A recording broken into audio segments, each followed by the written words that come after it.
This episode of Pomcats is sponsored by Yorkshire Yarnfest. Since 2019, Yorkshire Yarnfest has brought together crafters from all over the world with their virtual festivals, which take place live on Instagram. Wait. What? Record scratch, Soph. They have a yarn festival on Instagram? How does that work? Let me explain. Each maker has a 15-minute live slot on the last Saturday every month on the Instagram profile at Yorkshire Yarnfest, where they talk about what they do. So far, Yorkshire Yarnfest has hosted 26 virtual yarn festivals, all of which you can play back at your own leisure. This is great fun, as you can watch at your own speed, maybe even treat yourself by purchasing something directly from the makers. Wow. I've also just found out by checking my notes that you could also join Yorkshire Yarnfest for their third in-person event this month, which is a celebration of all things yarn, wool and fibre. The next IRL Yorkshire Yarnfest will be at York Auction Mart, which is just on the outskirts of York, so it's very well named, on the 28th of May. Check out yorkshireyarnfest.com for a list of exhibitors. And it's beautifully organised because tickets are timed. The venue has plenty of space for social distancing, which I know is on a lot of people's minds still. And there are also areas for sitting, knitting, and chatting. Oh my gosh, sounds perfect. My favourite things. I know. Even better, there's a cafe on site for those all-important caffeinated beverages and snacks. Oh yeah. And as if this wasn't all exciting enough, we have great news for Pomcast listeners. That's you. Our friends at Yorkshire Yarnfest are offering you a free ticket to the next event on the 28th of May. You can just use the code POMCAST, that's POMCAST, when ordering your ticket via yorkshireyarnfest.com. Woohoo, can't wait.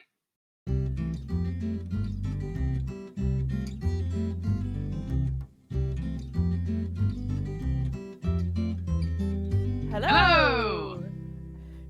Hi and welcome to Pomcast, the podcast brought to you by Pom Pom Quarterly. I'm Sophie Heathscott. I just made a joke and distracted Lydia at the beginning of that recording, and here she is. It's Lydia Gluck.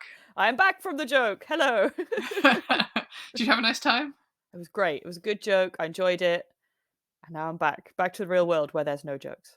No jokes on this podcast, only facts. Mhm. Yes, we're a knitting podcast brought to you by the magazine Pom Pom Quarterly. We've got knit chat, we've got craft chat, we've got crochet chat, we've got yarn chat. But crucially, no jokes. No jokes, thank goodness. I hate jokes. Me too. So welcome to this podcast. This is one of our interview-centric podcasts, and we are talking to Sylvia Watts-Cherry, a knitting designer, don't you know? I do know. And Sylvia Watts-Cherry is, I mean, we have so many pom-pom favourites, but I think we can safely say that Sylvia is one of our favourite designers to work with for all sorts of different reasons. We said that about all the people. But I yes, know, but they're definitely. all great. We mean it every time. And you know what? I mean it every time when I say how delightful people are to talk to for interviews as well. Yeah, Sylvia, we had a good old chat. It was just me solo interview this time. So Lydia, you can get cozy and listen to this lovely chat with Sylvia. Indeed. I know. I always feel sad when I am not able to be there for the interview, but I do then get the exciting experience of just being able to listen to the interview and imagine I am a pomcat, and it is good. Good. Well, I aim to please. Before we get on to the interview, we want to check in with a little bit of Pom news. We've just released the pattern previews for issue 41. Oh boy, oh baby. It's been very exciting thinking about 10th anniversary things and really internalizing the fact that this is our 10th anniversary issue. And now people can see the patterns and get excited about them. And soon they will see the magazine IRL too. And that will be even more exciting. It's a good time. It is. Did you feel a little emotional when everything was shown? I did. I really did. I mean, it wasn't, I wasn't working on the day that we, like, officially Pom Pom working. Every day I am kind of working on Pom Pom. But I wasn't online that day with Jarl while we posted the previews, but I had a little look, just sort of checking in to see how they were being received. And I did get a little emotional. And also I've been, every time somebody asks me like, oh, how's work going? Like, how's Pom Pom? And I say, yeah, it's going really well. It's like, it's actually our 10th anniversary this year. And they're always like, oh my God, 10 years. Oh my gosh. And some of the people asking me those questions knew me before Pom Pom and remember me starting it, or like were living with me when I started it. So they have like a kind of real time capsule of what was going on 10 years ago. And it feels so wild to think that it's been 10 years and that we're still here, and that we have so many exciting things in store for people. We still got it. We still got it. I know it's a momentous time. So yes, issue 41 is available for pre-order now. It's our anniversary issue, and of course, because it is a celebratory issue, it's extra special. We've got 13 patterns, so it's a bumper issue. It has a really cool flip cover. So you flip it one way, you've got half the magazine. Flip it upside down, back to front, and you've got another magazine, another half, and a new cover. Not a new cover, a second cover, I should say, but it's new if the other one seemed old, you know? You can just flick back between them each time, be like, wow, a new cover. Yeah. Goldfish memory. Wow, a new cover. Wow. And each of these covers, we've sort of split it. Although it's a summer issue, you've got half these patterns, which are sort of autumn, winter stylings, and then flip it. And it's summer, spring stylings. So a little something for everyone. Indeed, yes, but exactly because it's a special issue and we wanted to have bumper patterns and we wanted a just a variety of all different sort of kinds of knits for different kinds of weathers, because we wanted the issue to kind of represent Pom Pom as a whole, as it is now, which is a place where you can have various kinds of patterns for different kinds of weather. If you want to check these out, you can see the show notes. We'll have links to the patterns there. Also, if you use Ravelry, you can find them on there. Also, we have a blog post which is detailing all of these wonderful patterns, and you have the social media world if you partake in that. I often do. I find many patterns there. Indeed. And there are other exciting changes that we've made on this occasion of our 10th year of bringing knit fun and crochet fun and other craft fun into the world. And one of those changes is that we're increasing the size of the magazine in both dimensions and page count. Yeah, this is really momentous. This is a big old change because Pom Pom, if you have a copy of Moon and Turtle, the book we released, it's kind of like that big, but not that thick. I don't know if Yes. that helps for So the people. new size, to be clear, The new, is Moon and Turtle sized. And if you do not have a copy of that book, then you can just imagine a bigger thing than Pom Pom, a bit more square, a bit less portrait, but still, a very manageable size. It's not gigantic. You will still be able to balance it, on your sofa with you or wherever you need to take it. But we just felt it was time to have a bit of a change, and especially this change is kind of geared towards being able to make the most of the gorgeous photography of all the beautiful knits, hopefully being able to see those a little bit better, and also have a bit more breathing room in the magazine so that the layout can be a bit more accessible. And hopefully our charts can be a bit more accessible too. So it's all hopefully in the aid of making Pom Pom, dare I say, even better. yes, can you imagine such a thing? Yeah, the improved layout is something that readers have asked us about, and we've made it happen. So it's very exciting. I also love the audio format that we have of the Pomcast. So like, imagine something. Now imagine it bigger. So that's Mind blown. So another one of the changes that we wanted to share with you that we've announced on our website and social media, newsletters, etc., is the price change. So Pom Pom from issue 41 will be £17.50. That's in Great British pounds. And this allows us to continue to produce the magazine that you love. Yeah, it's not a decision we've made lightly, but it will help us, as Sophie said, to continue to make the magazine, to pay people as fairly as we can. And, you've probably noticed, as we all have, that things are more expensive than they were. I feel like this is a general trend. And we still feel it's a fair price, for getting lots of excellent patterns and features. And we hope to be able to include more on the features side with these extra pages. So watch this space, and we look forward to you seeing how great Pom Pom 2.0 is. Yeah. So thanks everyone for your continued support. And yeah, we hope you enjoy this new bumper issue.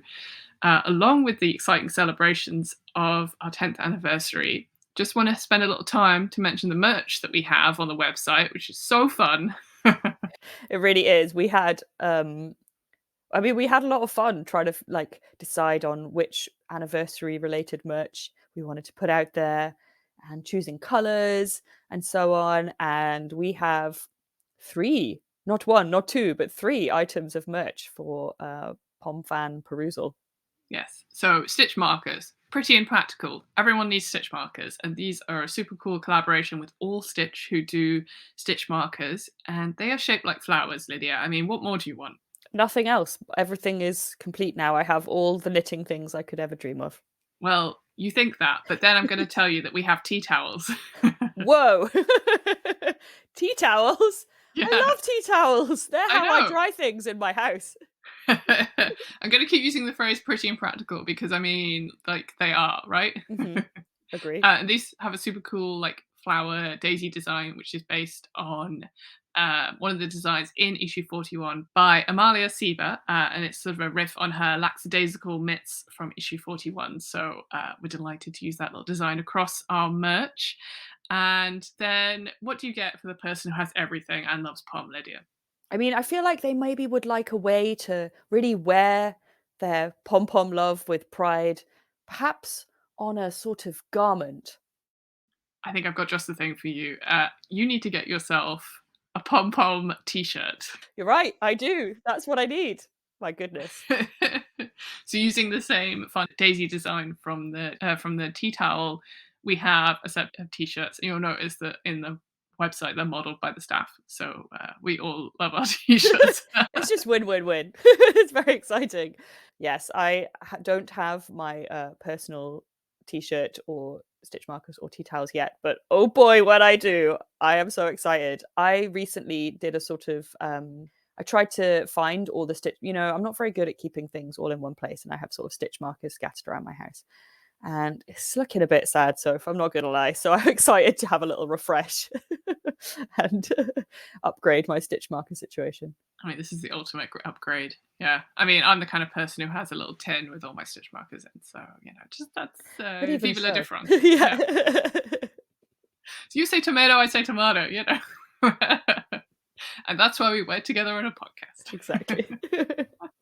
So speaking of issue 41 and all the excitement around it, we should probably circle back, if I can use that term that we all love, to the interview that you did with Sylvia, whose design Paragon graces one of the two front covers of this very exciting bumper edition.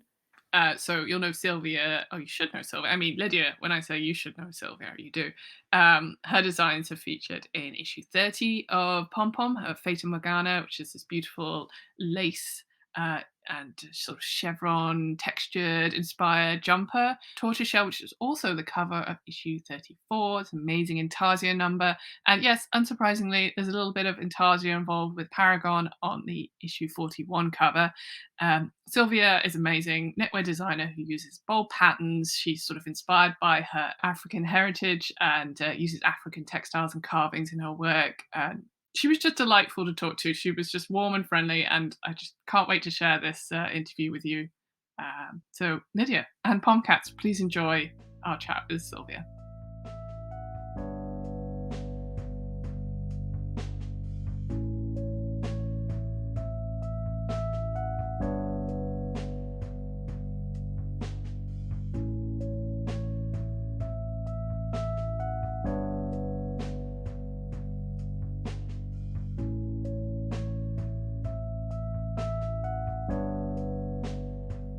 Well, good morning. I'm delighted to say good morning to Sylvia Watts-Cherry. Hi, Sylvia.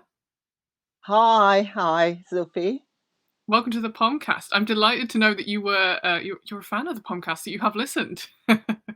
Yeah, I've been listening for quite a while. While I'm working, I like to have something in the background, and something audio is perfect because you can listen, get involved, but you don't have to actually watch it. So it's brilliant. Thanks. Well, we also have the added joy of describing things Yeah, audio, on the audio, so you can get involved in that when we start talking. yeah, How has your morning been? Have you been up to anything so far? yeah. I'm quite an early riser, so I normally get out of bed around 5:30, and as it's getting lighter, I'm getting out for my walk earlier and earlier. So today I was out at 6 in the morning. So I do about an hour and a half just to refresh, reflect, and get ready for the day. And after, I actually miss it when I can't do it. So I try and do it every day. It motivates me to do things, and it's a good way for me to actually sort out problems. And while I walk, I sometimes I'll see a shape, and I take tons of photos. I'm always taking photos, so I'll take a photo and think, "Ooh, that would look like a nice design. I can imagine that transforming into a pattern." So I'll I have a bank of photos that I can refer to, but sometimes it's me working through how to describe something in a pattern or whatever. So walking's actually quite therapeutic for me. So I try and do that. So I've been out there today. That's fantastic. I mean, I'm very envious. Naturally, I'm not an early bird, and it's something I am trying to train myself to do. But you're right, that like morning refresh. Even if I think I'm so busy and I've got this and I've got to Yeah, just sit down and work, even just taking that 10 minutes, you're so right. Just like helps you get in that headspace. it does. I think usually, and I say to my daughters, the best time to actually go and have a rest is when you can't afford the time, because you sort of keep your mind working and working, thinking you're being productive, and just having a little bit of rest, you come back to something and you see it afresh, and it you sort it out a lot quicker. So it's it is useful. But I've always been an early bird. I remember when I was younger and I couldn't tell the time, and I woke with the sunrise, or the sun rising, and the sunlight was awful because I'd be ready for school by 5. I'd be standing there going, "Why is nobody else awake?" I So love that. yeah. I love the idea that you were never late then, I guess. Oh no. Being late is a problem for me because in I've got two daughters, and my husband is notoriously lastminute.com, and so is one daughter. So two of us love being early, and the other two just drag their feet. So we normally have to tell them everything's an hour earlier so we can get there on time. Yeah, I'm not good at being late. Well, you were very on time today, so I can confirm that. I was going to ask, I was curious. So the space when you go for your walks, is it you have to remind me where you're calling from now. So is Yes. it more of an urban environment? Is it parks and Okay. woodlands? Uh, But where are you? Where are you having these walks? right. I live in Hertfordshire, just north of London. So we're probably about 20 minutes, well, maybe even less, into London. Where I live is a small town, but we've got a lot of farmland and countryside around. So sometimes I have to walk about 10, 15 minutes to get out into the woods, sometimes shorter. But I, I can walk through the pavements and just chill because I go out so early, I don't see anybody. And then I can get out into the woods and the fields quite easily. So I can then hear the birds. So it's it's a town, but we're not far from the countryside.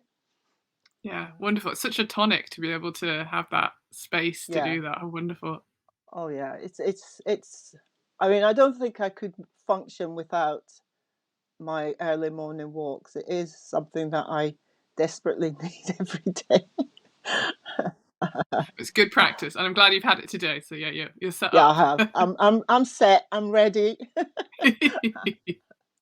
Well, we wanted to invite you on because you've designed for Pom Pom for several issues, but you're Mhm. going to be part of our issue 41 collection, which we're so excited about. And we're going to get to Oh that yeah. in a little bit. But I guess we'll start at the beginning. We wanted to ask you about your earliest memories of knitting and making, where it all sort of started for you.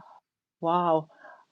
Well, I came to the UK in 1970, so I was just over 7, and I went to school in Aberdeen, in Scotland. So I was brought up in Scotland, and part of the curriculum was knitting for like a term, you would say. And so we all did knitting around, I think I was about 8 when we did the first stretch of knitting.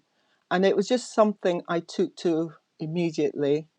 And I think I've said I've told the story that in those days that most people that knitted were older generations. So it was like for grannies.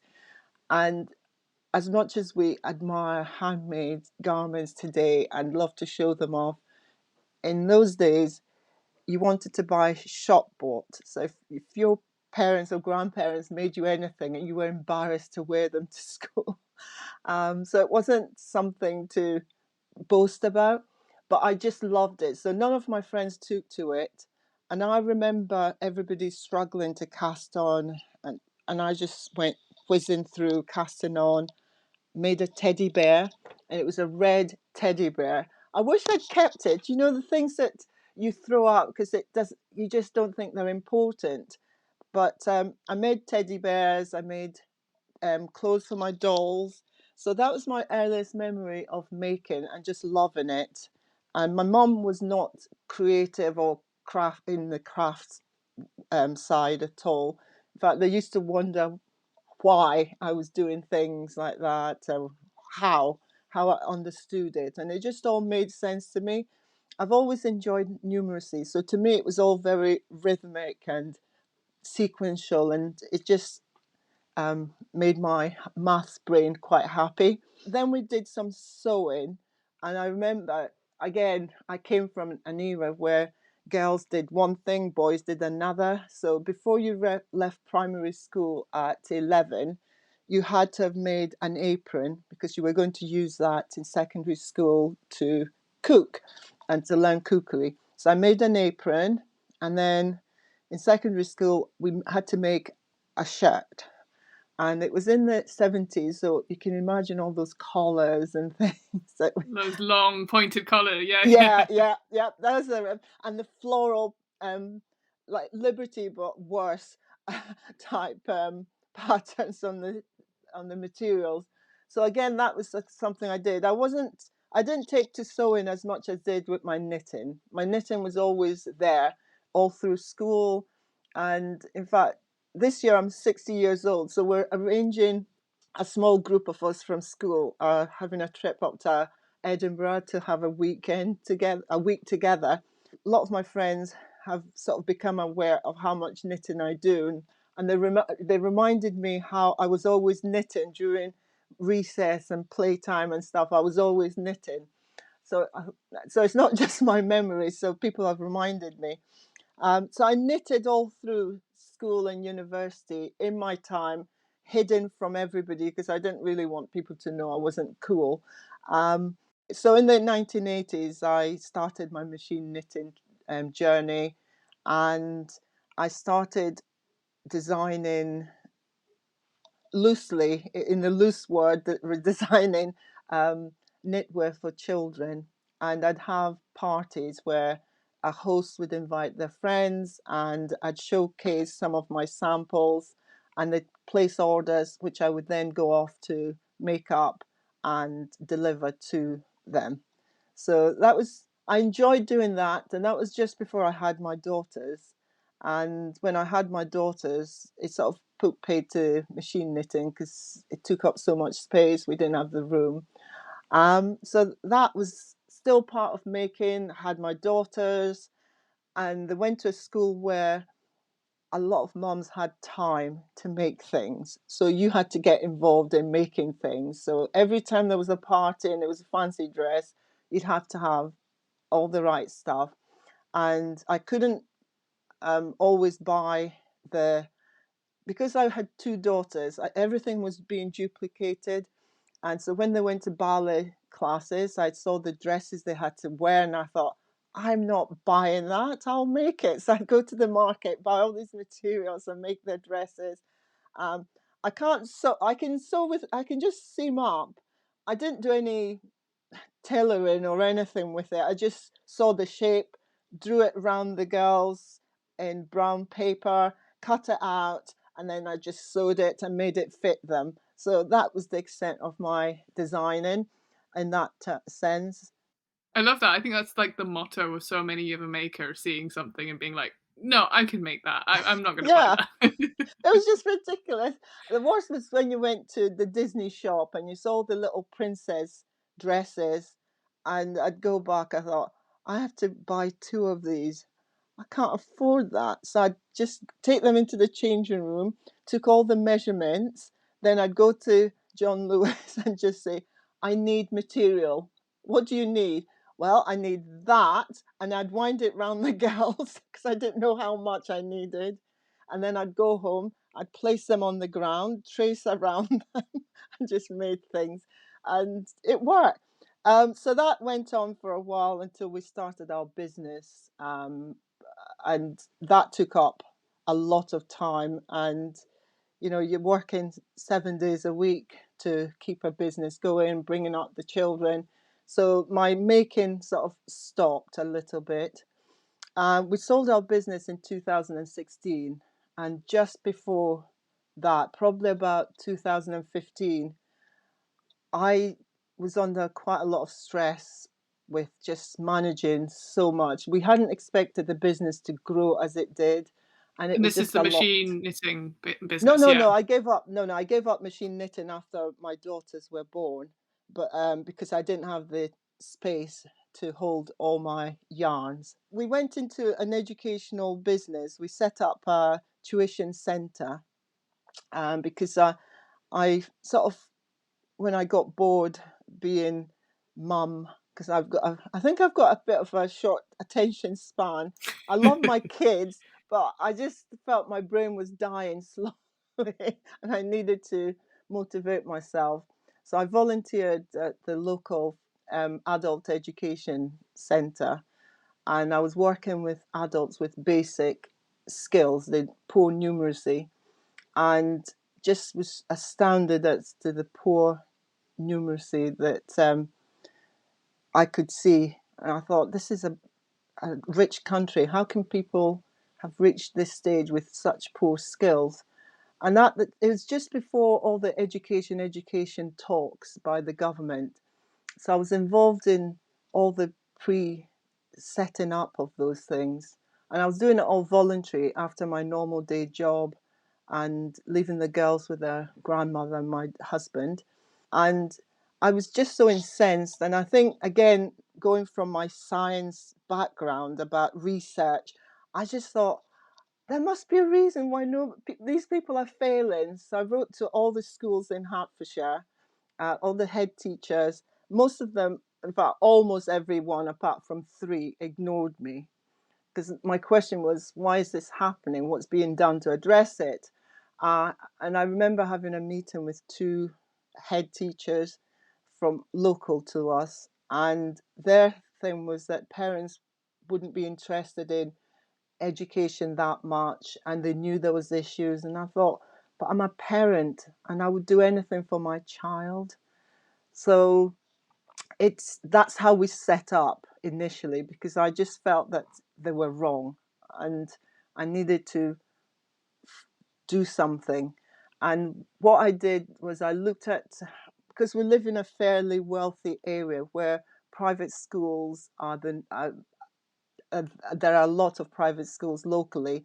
There's a lot of competition for those schools and for very top schools. And I knew there were a lot of people who couldn't afford those type of education and who couldn't afford the private tutors that so many children had. So my thing was to set up something on Saturdays initially, focusing on basic skills and trying to make education something that people would want to have. So we set up the tuition centre for Saturdays only initially to test it, and I employed 6 formers. So my thinking was, children are fed up being taught by adults. So what if I bring in somebody that was like a big brother, big sister, and they could see it was, and I wanted really bright older children teaching younger ones so they could see that education was something cool and something they might want to be. And so I didn't employ adults. I didn't want teachers because I thought, you're the ones that fail the kids. Let's bring in fresh brain. And that worked. I was shocked at how well that worked. And we set out to focus on the poorer children. So we made it like a small group thing to make it more affordable. rather than having one-to-one, because I thought that would be cheaper and we could make it work for poorer parents. And what we found within 3 years was that we were getting doctors and lawyers, all these people that could afford one-to-one. They just loved the ethos of what we were trying to do, and so that the business really grew from that. So anyway, going forward to 2015, I was extremely stressed. We employed over 20 staff. We had this over 400 children at some points, and after exams, it went down to about 250 children coming every week. It was a lot to work with and a lot to manage, trying to think of classes that parents would want to bring their kids to, trying to train new staff because we were still employing young people. So, of course, the turnover was high because after A levels, it would disappear.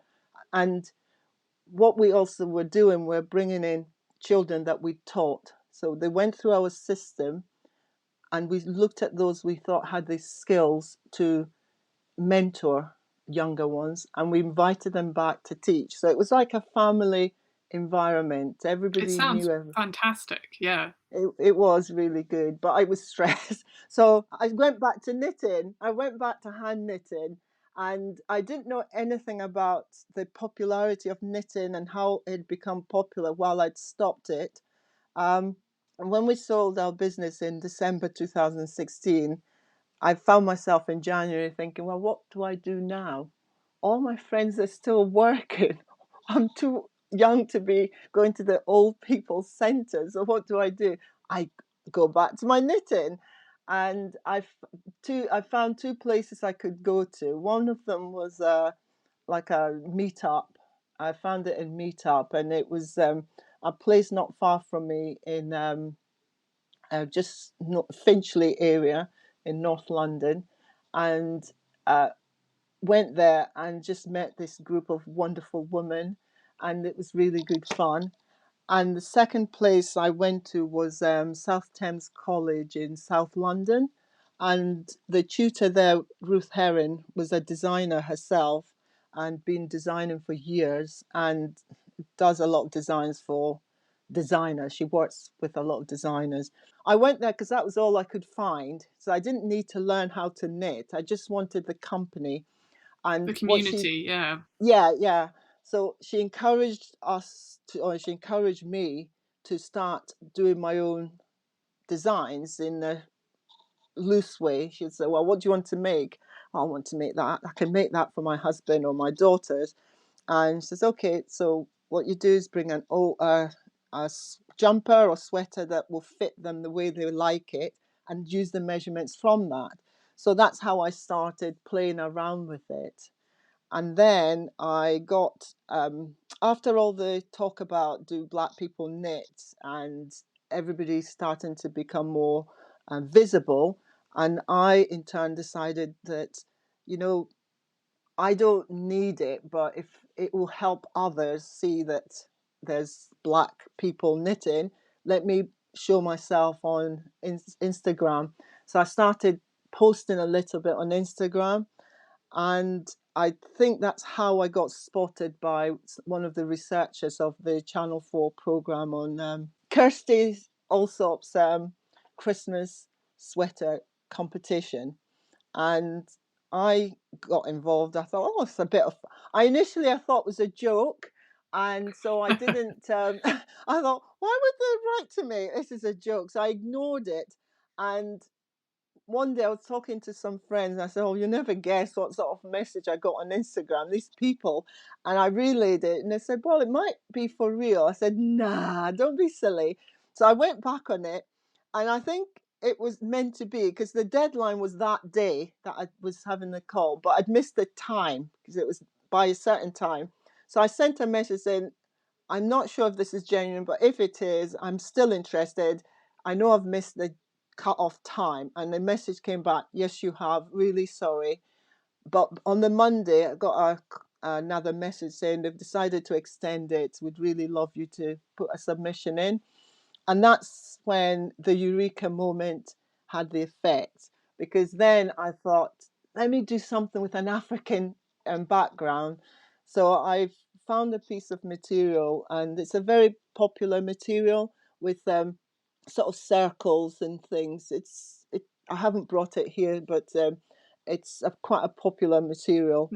We can have a photo. I was going to say we can have a photo on our blog so people can see that if you can send it through later. Yeah, because we Okay, always I'll love do having that. that.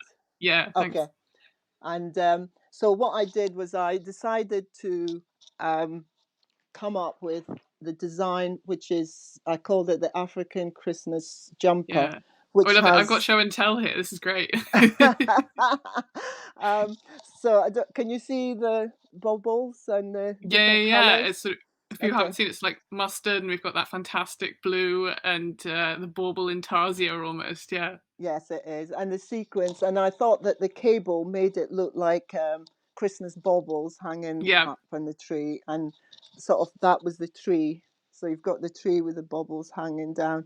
So I absolutely loved the working on a brief, and this one was one that I just couldn't get the design right because I'd never done design before. I mean, I'd taken a sweater and worked with it, but not actually designed something from scratch. So I went for lots of walks. I kept thinking every time I came back from a walk, I'd revise the pattern, and then eventually I thought this will work. So that's how that one came about. But I enjoyed the brief. I enjoyed working from a brief and then coming up with an idea, and that's led to me then saying, "Oh, maybe I could do some designing." And I remember I went to an event where Kate Athley, Kate Heppel, and Sydney and Joni from Lane Magazine were there. And they were talking about designing for magazines and things. And I sat there thinking, maybe I could just submit something. And if it Maybe a doesn't little work, it something. doesn't. Yeah. And so Knit Now was the first one because I thought, well, it's British, it's local, and nobody will kill me if if it doesn't go anywhere. And Kate took to it, and it was amazing because I knew my pattern writing because people by then the Nubian Queen had happened and people kept asking for the pattern. I thought, all the work I knew from knitting was old school, where you went to the shop, bought your paper pattern, and you made it, and the instructions were quite sparse. So I thought I can't use that. I don't know how. I had never bought a modern pattern, so I didn't know what was in it all entailed. And using the magazine's style sheet, I learnt how to write patterns from that, and then went on and then did the one Fata Morgana for Pom Pom, Yeah, and issue that 30. Yeah, yeah. yeah, so I think that's a long answer for a very short question. I loved it. It was a whole story.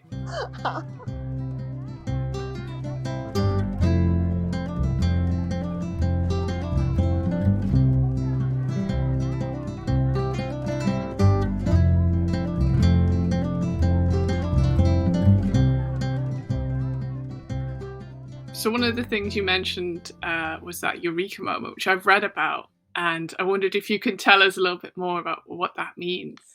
Yeah, well, prior to the Eureka moment, there'd been lots of talk about diversity around in the craft industry, and I was searching a little bit because I was feeling a little bit awkward, having been brought up in Scotland and very much a minority in Aberdeen when I was growing up. I had always felt a little bit different. And so when all the diversity talk was happening, I started questioning more about where I fitted in. And, it's almost the sort of things that you do when you're a teenager, but here I was in my 50s searching. And one of my daughters is very creative and always visits exhibitions. She invited me to an event called Africa Utopia at the South Bank, and it was just a wonderful few days of color, music, just all the senses were being um, fed. And I walked in through to the big hall where most of the eventers were, the exhibitors, and I was walking down the stairs and I just stopped and just looked at this sea of beautiful color, and it was just colors that just warmed my heart, and colors that I just resonated with, because I'd always been brought up in the sort of more muted colors of the Scottish Highlands and the Fair Isle knitting. Everything always seemed a little bit muted, but I always wore very bright colours, and I was always different. I always stood out, not just because I was the only black person in the room, but because I wore these colours. And it just seemed to me that there was something missing, and it just felt like I'd basically come home. It was something that just made me feel so happy, and as I walked around, I saw loads of different patterns and designs from African fabrics. And I just sort of thought, they would fit into knitting, and why was nobody doing anything about it? But what really struck me was just the suddenness of it. It wasn't something that gradually happened, it was just hit me like a bolt. And it was almost like being in a TV film, or a film where you have this ping moment. And I just kept wandering around thinking, oh my gosh, look at all these colors, look at all these colors. Why is nobody doing anything? I've got to do something with it. And I started researching to see if there was anybody I could find that was using inspiration of Africanness in their designs. The only person I could find was Laduma from South Africa. His designs are very distinct to him and almost come from his tribe and his culture. But I just thought, I need to investigate more. And so it sent me down a path of researching. And the thing that was available to me was the African fabrics. I'd always known about the wax print, and I didn't actually realize that the wax prints didn't originate from Africa to me, because to me they were African. And they're Dutch, and so I started learning about the history of how the wax prints got to Africa. And but I thought, well, if they're not indigenous to the west of Africa, which is where I'm from Nigeria, what is? And so I started reading more about indigenous tribes, and or looking at the artifacts that were in the British Museum, and then books. I've got about 1 million books on African fabrics and textiles. And as I researched, I looked into the background of the tribes and the cultures there. And some of the tribes are not around anymore, but their work certainly is. And so that, I saw a lot that I felt I could incorporate into knitwear. So that's where it's all sort of started and come from. So I feel like it's a little bit of my mission to um, help people learn more about the indigenous tribes of the continent Africa, which is such a big place. When we talk about Africa, people think it's a country, but it's so massive. And I haven't even begun to dig into anything. So what I've done is just really scratching at the surfaces. But I also feel that as I've done it, it's actually filled little gaps for me as a person. Um, the feeling of not belonging is fairly strong in me, because I've always felt I was always on the peripheral. And so learning about how the indigenous tribes, how they live, started to make me feel like, this is part of my heritage, that regardless of where I live, is part of who I am. And so it's almost a bit of therapy when I do my design. It's almost a bit like I'm going through therapy. That's beautiful. Thank you so much for sharing. I wanted to talk about your issue 41 design, because obviously that is influenced, by these patterns, and I think it's beadwork, this particular Yes, one. it Would you be was. able to tell us a little bit more about that? Yeah, one of the things I found from my research is how lots of tribes in Africa use beads, and they produce beaded necklaces, beaded garments for covering the female genitalia, and in fact, beads have, they're used to sort of show how, development of women and wealth. It can be used for showing how prosperous a family is. So it goes, there's a lot about the beadwork. um, and looking at the patterns, I found that there were a lot of diamonds. So you'll probably find a lot of diamonds in my designs, and depending on which tribe I've looked at, will influence what sort of design I have. So the design for Paragon for issue 41 really did start initially from looking at diamonds, and then I started looking at what I had in the house that I could incorporate. And I've got a bracelet, which is this beaded bracelet, and you Nice, we've got show and tell here for me, it's yes. great. So you can see there's a lot of the diamonds are interlocked, and they're all different colors. So I did start off with that as a way of coming up with a new design, and I played around. I haven't got the charts with me, but I started playing with them, and eventually, what came out of it was Paragon, the Paragon design, which was my first swatch that I was happy with. Um, so I filled some of the gaps with other patterns, so that I didn't have long colors, which were, I just like to have as many colors I like in my design, I think. So I decided to fill um, other designs within the diamonds.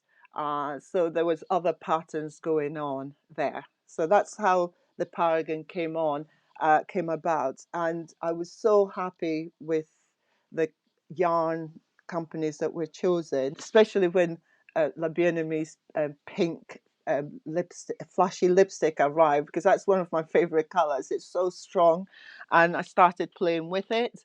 And yeah, I was so happy. It was a really, really happy knit.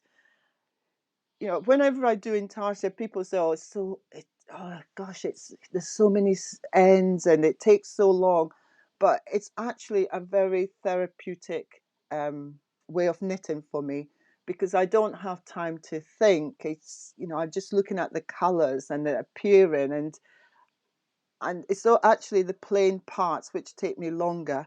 Um, but this in Paragon was the second time I had actually done an all over intarsia. So I just felt that for the 10th anniversary, I had to do something a little bit special, because normally I'll do intarsia just in the front, because I think, oh, people won't want to spend so much time doing all that fancy work all over. But I just, thought, this is celebration.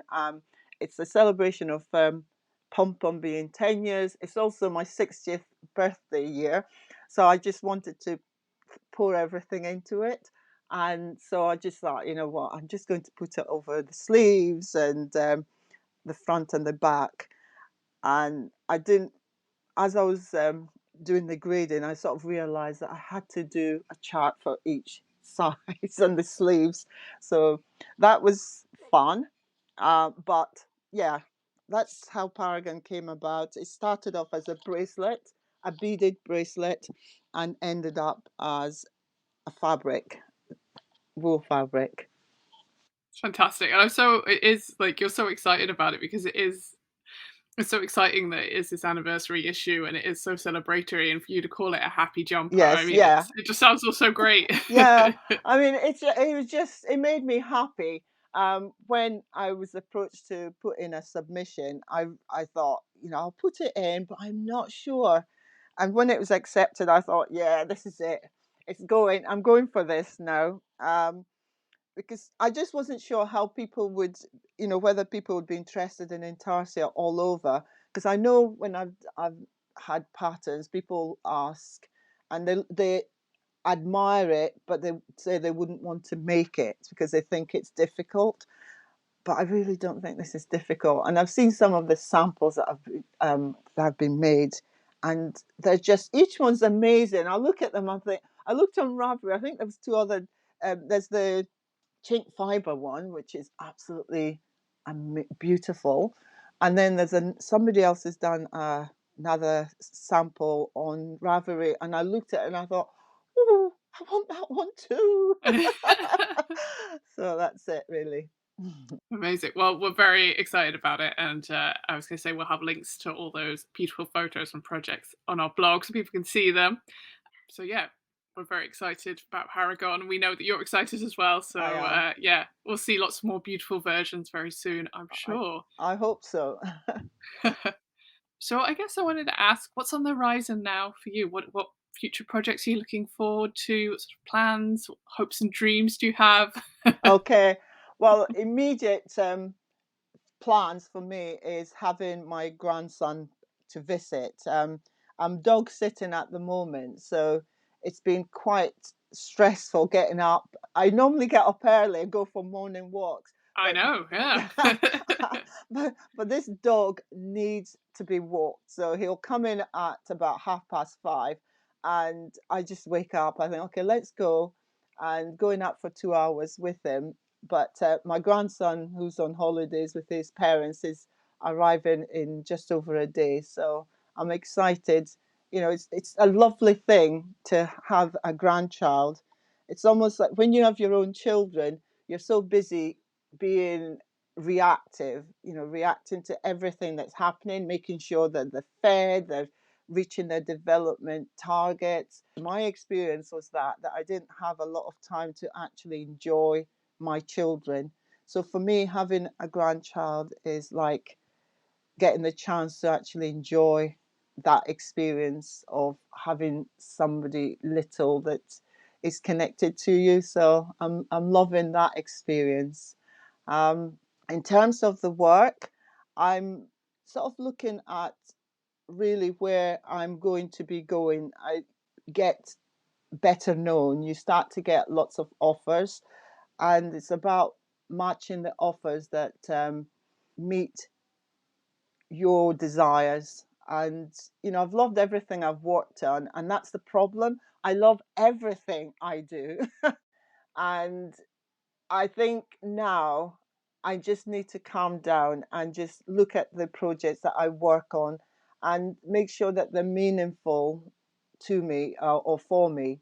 Um, I I don't expect to be leave a massive impact, but I would like it, what I work on now, to have some sort of meaning, and so that I can look back on what I'm doing and be proud of it. So yeah, so I'll probably do a bit more teaching. I do enjoy teaching, especially if it's at live events, because I just love live events. I just get a buzz from meeting new people, and I think, you know, knitting's been amazing because it's just allowed me to meet so many wonderful people from all over the world, and you know, just connecting with people on Instagram and then meeting them in real life and just thinking, oh wow, I actually do like you, uh, which is amazing. Because sometimes you don't know, people follow you because you know it's the thing you do. You follow everybody, but you don't know what people are really like. So it's lovely when you meet people for real.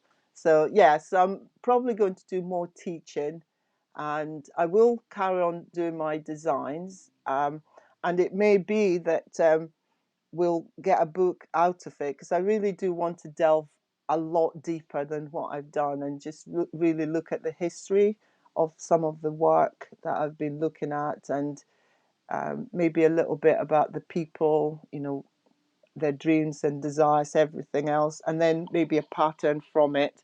um, I think I've said once before that it's my desire to travel around different parts of Africa and just actually get into the villages where time stands still a lot more, and get to meet people who are still practicing crafts from bygone times, and to sort of look to see, actually get a living history of what's going on. Don't know if that makes sense. Oh, I can. It's wonderful. Yeah, I hope it Yeah, all comes together, and I feel yeah. like, especially after the last 2 years, everyone needs to be able to meet a bit more and travel a bit more. So I hope. Oh, yeah, yeah, definitely, definitely. Well, it's been so much fun talking to you, and I want to sort of end with the question that we usually end with, which is what you're excited about at the moment. Well, my excitement in life is my family. I absolutely adore, especially the new additions, the grandson, who is now getting to a point where he chats a lot. So we sit making noises at each other, uh, and watching him feed is like another thing.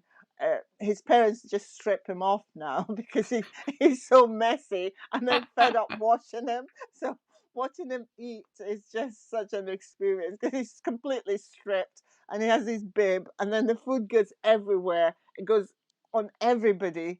But it's so amazing, and you can't take the spoon away from him. He needs to feed himself as well. It's just hilarious.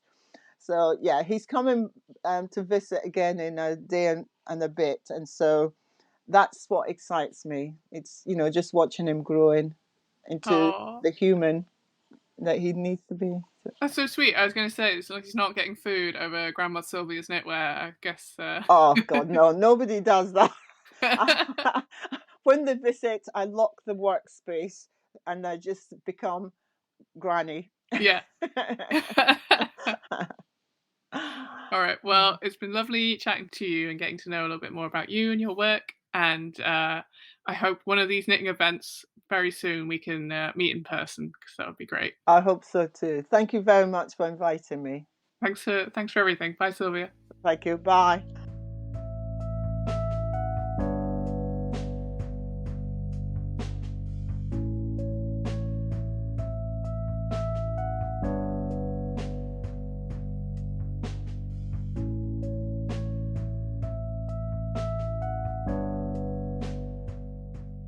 Well, what a wonderful and, like you say, warm chat with Sylvia. I was, like I said, sad to not be there, but what a joy to listen to her and you. Just left me feeling even more excited about issue 41, if I could be. She was great. And actually, at the beginning of that interview, we talked about her going for a walk in the morning. And this morning, I was like, you know what? Before we record, I'm going to go for a walk, and I'm going to be like Sylvia early in the morning before I start, and I'm going to have my walk. So she's inspiring me in so many ways. So many different ways. And thanks again to you, Sylvia, for joining us and giving us your time and all that inspiration. So that's all for this episode. Thanks so much for joining us. Just a reminder that our episode was sponsored by the lovely folks at Yorkshire Yarnfest. And don't forget, you can get that free ticket to their next in-person event on the 28th of May. Just enter the code POMCAST when ordering your ticket at yorkshireyarnfest.com. And that's us over and out. And we love you. Bye! Bye! Pomcats is produced by Lydia Gluck and Sophie Heathcott, along with the team at Pom Pom Quarterly magazine. You can buy your copy of the magazine and subscribe to at our online shop. That's pompommag.com/shop. I mean, if you're missing out on issue 41, then I don't know what you're doing. So, gotta get that. Big thanks to Eli Block for creating the original music for this show and for being an essential part in creating this podcast. He was there right at the very beginning, 10 years ago. Oh, he was. He really was. And thanks, of course, to Portmanteau Music for the tracks that we used in this episode. Thanks as always to Megan Fernandez. You know what? She was there at the beginning as well. Weirdly, she was. Yeah. Co-creator and editor of Pom Pom Quarterly. Oh, yeah. And thanks to the whole Pom Pom team. You know who you are. We love you all. Oh my gosh. Happy birthday, everyone. Happy birthday, everyone. If you enjoyed this podcast, please subscribe and why not leave a review? If only people could leave 10 stars for our 10 years. We'll take 5. That's fine. Send any feedback or ideas to podcast@pompommag.com. Or any congratulatory emails, also accepted. And don't forget to keep in touch with us via the podcast group on the Pom Pom Ravelry Forum.